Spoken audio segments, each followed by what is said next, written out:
Welcome to Lift Your Leg. This is Monique Anstey from the Naughty Dog in Victoria, BC, author of As a Dog Thinketh. And Jill Brown from Calgary, Alberta, the Bag Lady. Welcome. We're back at it. Sorry, we have been a little bit slacking on our podcast front because life has kind of gotten in our way, but we promise to be regular again. The way you started to say that made it sound like you were saying, we're back at it. Sorry. Thanks, Jill. This weekend, I just did a Heelwork clinic. 2 days working with wonderful people with their wonderful dogs. Typically with my Heelwork seminar, I'm always doing healing in drive, which is fantastic if I have people that are advanced enough to have that extra layer and stuff put in there. But when they're not, it just kind of makes it an awkward clinic seminar. So this weekend was a different one, and it was just foundational healing from beginning to end of drills from the start to the end. It was so much fun. And mostly what I did was kind of put an order to all of the stuff I've learned from Sylvia Bishop, with stuff from Dee Dee Rose thrown in there and other people. I could safely say not a single thing in there was mine. Thanks, guys, for letting me steal your stuff. But there's so much brilliance from Sylvia, from Dee Dee. Like, there's so much good stuff there that we don't really see that much anymore and needs to be seen a whole lot more. It's like so much of the training ideas out there that are being forgotten as the older trainers pass and nobody carries it along. Yep. It's just kind of going through Sylvia's program. There's so much brilliance there. There really is. But it's fun. Like, her stuff is so fun. But it's hard. How many people did you have at your clinic? I want to say 12 and a half. I think it was 12 and a half. So it was a really nice amount. Everyone got so much floor time. Their dogs were exhausted. Like, we had to stop at pretty much 3 o'clock each day and just talk. And there were moments we just had to put the dogs in the cars and just talk questions because their dogs were so wiped. It was funny. But I think that's also the fun part when you're getting out there that much with your dogs. I always used to love that. That's a good seminar if your dog leaves tired. Yep.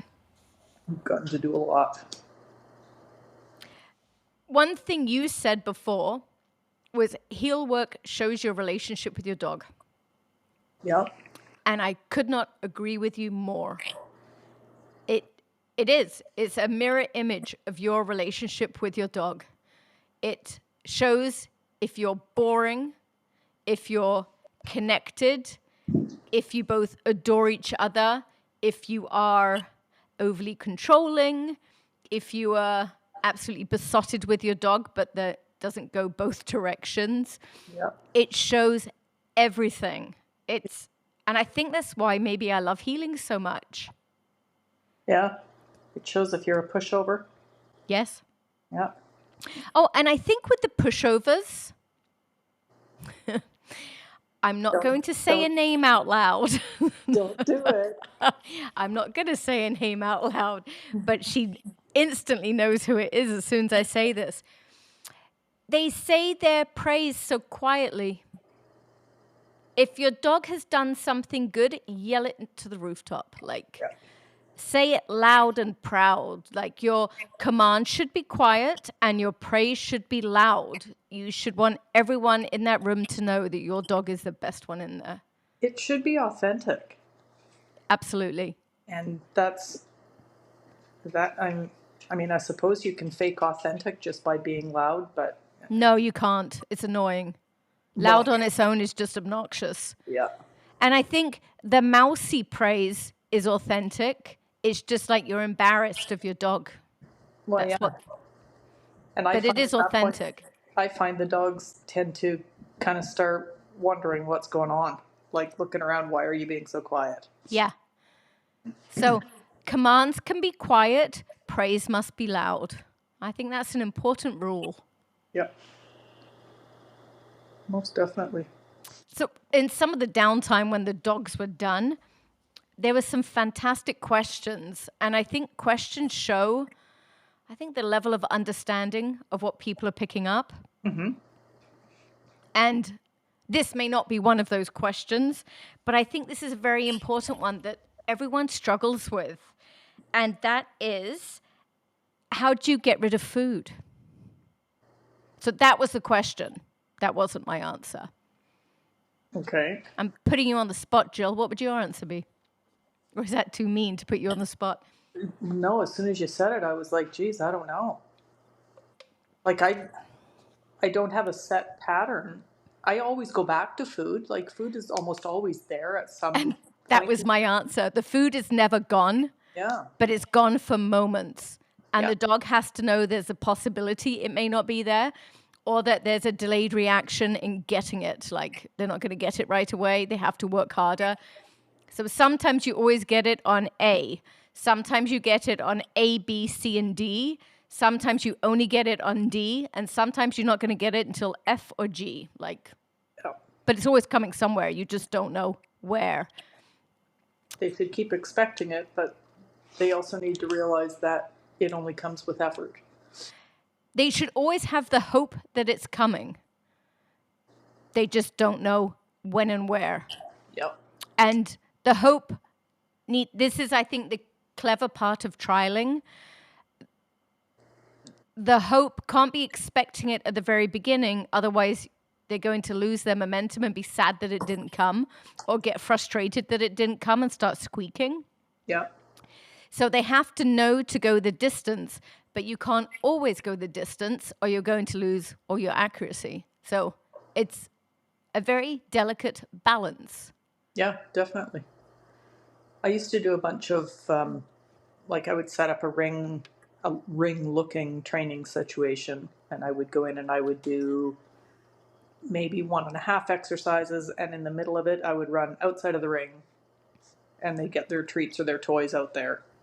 And then I go back in and I would do 2 exercises and run out. So the food wasn't, at that point, the food wasn't coming in the ring. Exactly. It was always running out, but they never knew if it was going to come after 10 steps or 3 exercises or Yep. or what. And we used to do an exercise of deliberately putting our training vest, our cookie bags on a stool or a bucket, something. Heel away from it, send the dog back. Heel away, send the dog back. So food isn't always coming from us. Having said that, though, that's more an exercise we're doing. That's not our norm. So it's something the dog needs to know, but it's not something I'm always practicing. Right. Otherwise, they get too loose in their healing, thinking about leaving and going back. Yes. It's fascinating, isn't it? I love training dogs. I love doing heel work, competition obedience. It's so much fun. Healing is my... Some people might think I was about to say nemesis, but it isn't. I love healing. It shows your relationship, like how in sync you are with each other, or not in sync as the case may be on certain days. Yeah, exactly. When you just stop and put your hands over your head. So another important question that I think a lot of people struggle with is, how do you transition food from your hand to your focal point? And we worked on that a lot this weekend and got all the dogs with food out of the hand. Okay. What's your way? Again, my food doesn't necessarily come out of my hand, but my hand moves. Okay. So I'm going from the food on the dog's nose, healing along with that, and then my With left hand or right hand on the dog's nose? at that point it would be my left hand. Okay. And then as we're healing along and they're following the food, then my hand goes to my belly in my regular position for a few steps, and then it comes back to their nose. Really? Yeah. I just gave everyone heck for doing that this weekend. Because if it's in your left hand, the dog's head will often travel with it and start looking at your belly. And then the dog's body's crapping out. Oh, Jill. But then you have to fix that. Jill, are we solving your healing issues right here? You can't tell me if you've got it in your right hand that they're not going to do that even more. If If it's in my hand, no, because you have to kind of contort yourself so your right hand's where your left hand would be. But then it's not a heel picture for the dog. It is. It is. And then from there, I put it in an armpit. Well, at least we did this weekend. It depends on the dog. So it's always changing a little bit. But I think it needs to somewhat fast leave the hand and then go somewhere on the left side of the body, be an armband. Thank you, Anne-Marie Silverton, for that. Left armpit, in your neck, somewhere up there. Yeah, I've never really done a whole lot with the armband. I've kind of played with it, but I've never felt like it was my thing. Me too. So I kind of I would go from food in my hand to doing what I said I was doing to then I would, if I had a dog that was toy motivated, I would go to a toy in my armpit because food just was never obvious enough for my guys to really focus on my armpit if it wasn't something bigger. Yep. I agree. I think I'm the same. But you need them in that armpit area, like looking up somewhere on the left side of your body. I don't want them thinking my left hand, which is going to be on my belly button because it's going to put their head and body out in the wrong position. All right. One of the other things we had this weekend was a lot of wandering eyes. So attention, like lapsing attention or head drops, that type of thing. Okay. And I find there's two types, kind of a lack of focus. So there's a lack of effort and a lack of attention, which to me are correctable offenses in a trained dog. And none of the dogs here were even close to trained enough that I would have done that. What I saw more was a lack of focus, but it was because people were so boring. Like, if you want your dog to look at you, then be worthy of being looked at. Yeah. And I think that's a very important piece. Like, when we play with our dogs, we have to play uninhibited. Yeah. And truly just get lost in the moment and play with them and be unpredictable and do stupid things. It can't just be watch.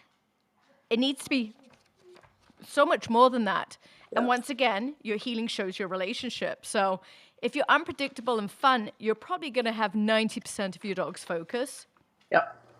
From there, what I was seeing was when the dogs were dropping their heads, it was almost always on the handler doing a lead change and losing their balance, or their left leg getting drunk on a turn and going into the dog's path.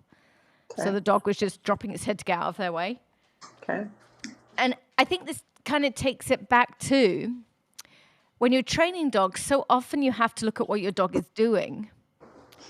And it doesn't, we always like to think it's our dog's job to fix it.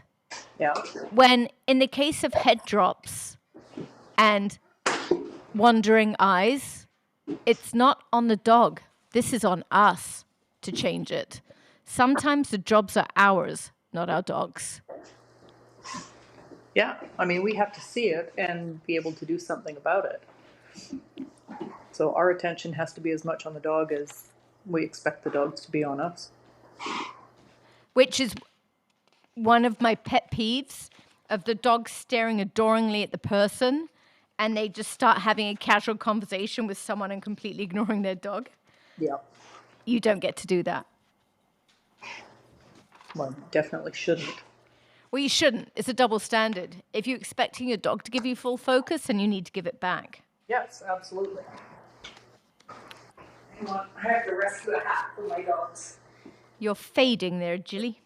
I had to go rescue a hat from my dogs. Oh, bad dogs. Because, as soon as I get doing something, then it's playtime. The old one initiating it. Well, I think all of the good dog trainers have always said, and I know you definitely believe in this, anticipation is such a good thing. Yes. Absolutely. Never correct anticipation. In fact, you probably should reward it. Because anticipation just means they know what's coming next and they're keen to show you. Now, as I say that, if they anticipate in a trial, you fail. Yes. So, yes, it is a training problem that you need to work through, but it's your training problem. Don't put it on your dog and correct them for it. When they're anticipating, they're showing you how keen they are and that they understand what's coming next. Well, and it's got to be very frustrating for them when we're asking for everything to be snappy and fast. Yes. Like you're doing a drop in your signals. You give Yep. your drop command, you expect them to hit the ground before your arm comes down. Yep. But then if they do that before your arm goes up, then they're bad. Yep. Like they're just one step even further ahead of you than you had hoped they would be. I think you're probably in a similar position to me. In the case of like a recall, I so know how to fix that if my dog's anticipating and braking and coming to me too soon. I'm going to start like leaving, turning and facing, maybe returning and feeding them, leave, and then like randomly run away and call. So they always expect the first turn and face. I'm not going to call them. Then it's just someone helping them, rewarding them there. So that's so easy to fix. It's something I probably get with every dog. It doesn't faze me when I see it. It's just like, okay, we're just going along in the process. But then if I start seeing anticipation on something I don't know how to fix, that's when I start getting twitchy and want to correct them. And as soon as I feel that way, I know it's me. I just need to learn more. Okay. So if I kind of feel that frustration, it's lack of knowledge that puts it there. I get that frustration on drop on recall anticipation. Yeah, I do too. That's what I was thinking of as I said this with Pippa. Yeah. Recalls, anticipate all the time. It doesn't bother me. It doesn't stress me out. I know I can work through it. Yep. The drop when they start doing that on their own. Yep. I feel the same way. Yeah. It's funny that we both came up with that on the same exercise. I've had one dog that never in her 13 years figured out what a drop on recall was. She had a beautiful recall and a beautiful drop, but she never knew it was coming. Wow. She'd nail it and then she'd be like, wow, forgot she did that sometimes. But I never had to stress with her. She just was coming. She wasn't winning any IQ points. I was ditto. She was wonderful, but she just never puts that together on the drop, which I wish all of my dogs would be like that. One other important thing, and seeing everyone there this weekend, not a single person struggled with this. Do you know how refreshing that is? But if you can't control the play, you can't control the work. So play uninhibited, play wild, but out means out. Yeah. That's the most important thing I have learned, I think. Out needs to be perfection. And that means hold your toy still and the dog needs to do a singular release, not a double chomp release. Is that your new homework, Jill? A nice out? That's been homework for 3 years. You know that. Oh, dear.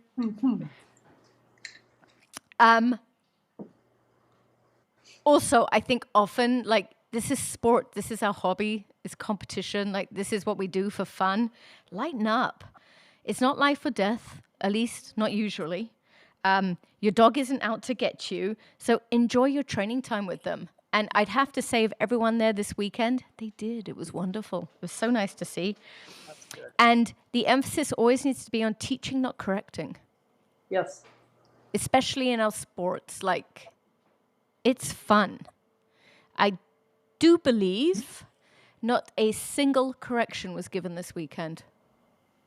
Nice. And that's what it should be. So it was just all a teaching weekend. Yeah. Teaching, getting them in higher drive, making it more fun, working on people's handling, people's footwork, people's balance, all of that stuff. Now, Don't get me wrong. Of course, there's a time and a place to correct. Lack of effort, lack of attention. Yeah. But because it was the beginning stuff, none of them were doing that. So it was really fun. Nice. That's a nice way to spend a weekend when you have to be working. Yep. And going back to corrections, there's a time and a place. And always just remember, again, in our sport, if you correct a dog gently, you can always escalate it. If you correct them like a thug, you cannot undo it. Yeah. And they may never trust you again, depending on the dog. So go in light. And for me in sport, I'm always delayed in my corrections. And I know that about myself. But I would rather make sure my dog knows everything first. And I've tried everything before I'm going to do that. Yeah. And I probably give too many chances just because I'm a builder, same as you are. Yeah, I was going to say I'm the same way. Yeah. My guys get away with a lot more than they probably should. Yeah. But I have a lovely connection in my healing. Yeah. Yeah. Back to our healing again. I think the most stunning heel work is where you can get the maximum amount of energy out of the dog. Shut up, Sizzle. Bad dog. Come here. And then channel that energy into your heel work. If it's unchanneled, it just looks like a hot mess. But when it's channeled, it's spectacular. Yes, absolutely. You have to stop being bad. What else did you do? I'm just thinking.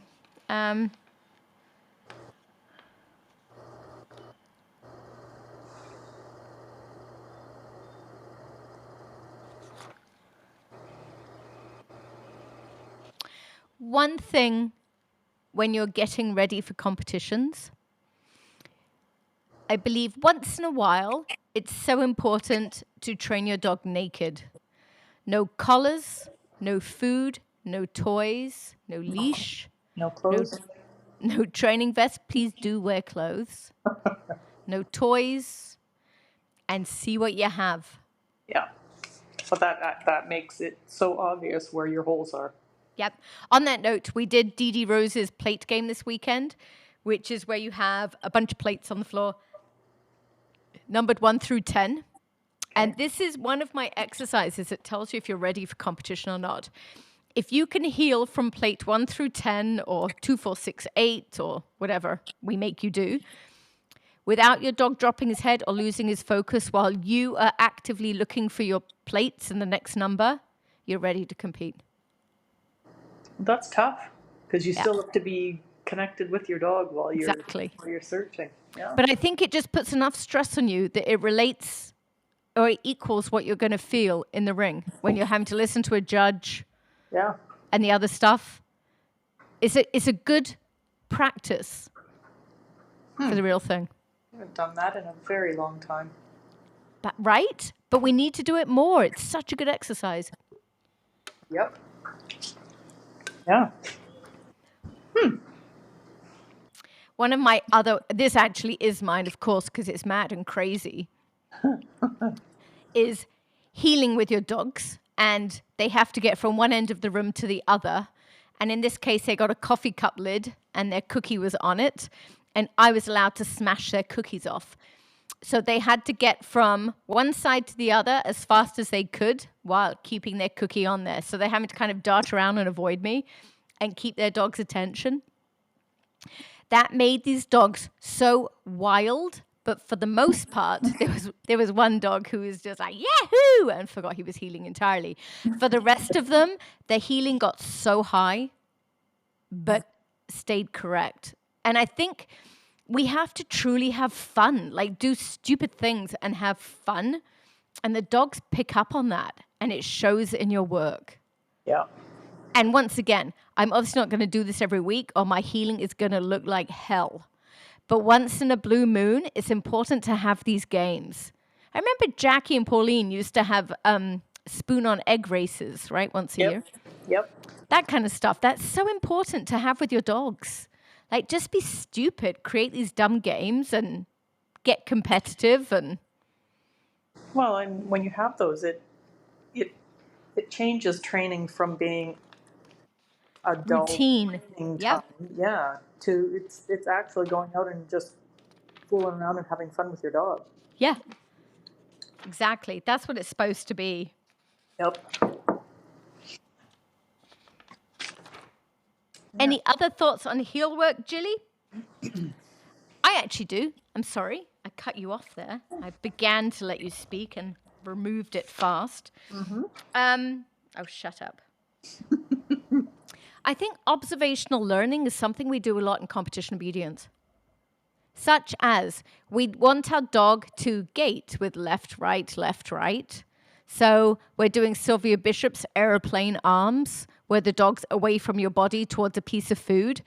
And we're moving in a silly way that indicates the lift of what we're wanting to get in our dog. Okay. Or if we're wanting a super fast down, we're holding our dog, you ready, steady, steady, down. And then we jump and fool with them. Oh, I've never done that. You're crazy. Well, I don't completely fool. I'm too old. But I'm like going from standing and then to crouch. Okay. And they go with you. Like they kind of race you and just do it. Okay. Yeah. I think we do so much of that in competition obedience, which is going back to like the latent learning we talked about last. Yeah. There's a lot that dogs learn just from observing us, and we need to use that more. In actual training stuff, yeah. In all training stuff. So yesterday, I was working with a young dog who's young, silly boy. And he would get stuck on something like staring at my chickens. And just by his person walking ahead, turning her shoulders and her head like where she wanted him to go, and not just leave him be, like, but just show him like in your body and focus your mind forward where you're wanting him to go. And it kept just pulling him off.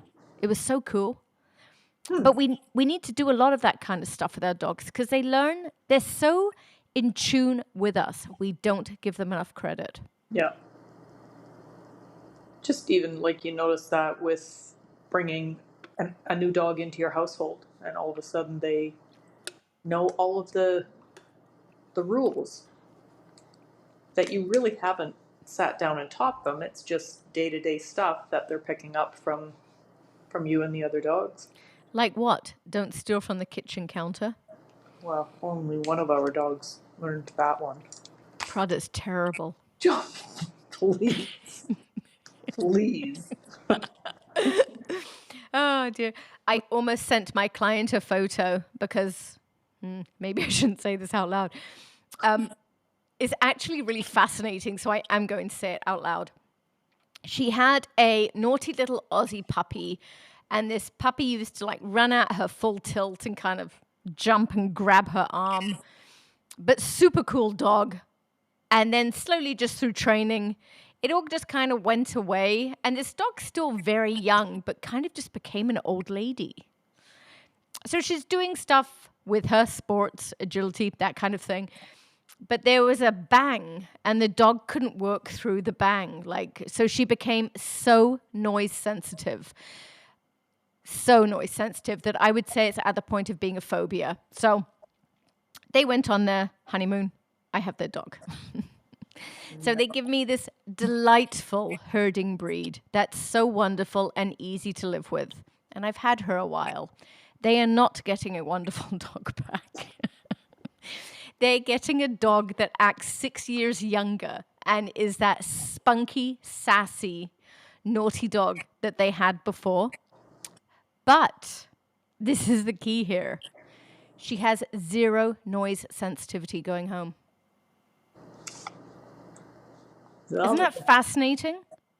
They're going to have to take the naughtiness with the lack of sound sensitivity. Well, and I did send them a text message just because once in a while I'm nice, saying, would you rather darling dog come back with sound sensitivity, or the beast dog that you used to have Without it, yeah. that is resistant to everything. And they said, we'll take the beast. And they are getting the beast. But as I say that, she's delightful. She's a wonderful dog. I've thoroughly enjoyed living with her. But when I first used to take her biking, she would follow behind me and just stick with me. Now she's out ahead and she's barking, and then she'll run back and try and bite my leg. That's what she's like now. But then we come home, she lays down. She's sweet. She's darling in the house. She just loves her wild moments. But I can be burning my toast and the smoke alarm goes off, and she's just like, whatever. She doesn't care. Wow. I think that's just so fascinating. I had to kind of open her up and that little bit of badness back, and all her worries just went away. Funny. I find it fascinating. Very, yeah. Huh. Sorry to my people.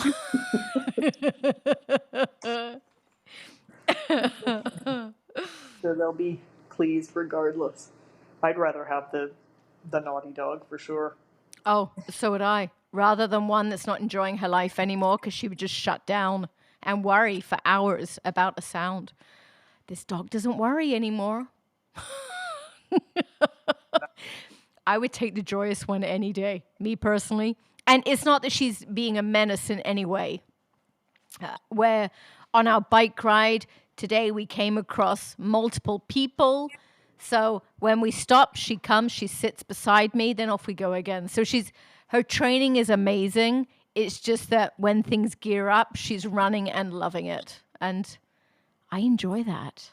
I think that's a good thing, not a bad thing. Yep. And hopefully they like it. Oh, dear. But getting rid of her noise phobia, I'm pretty proud of that. That's no easy task. Yeah. Yeah. It would be easy to bring it back if they want a quiet dog again. Yep, exactly. So we did this Heelwork clinic, and there's 2 more that I want to follow this one with. So the next one is Jill coming out and doing a workshop. And then the third one is Matthew coming out. Matthew, you cannot back out. Jessica, don't let him.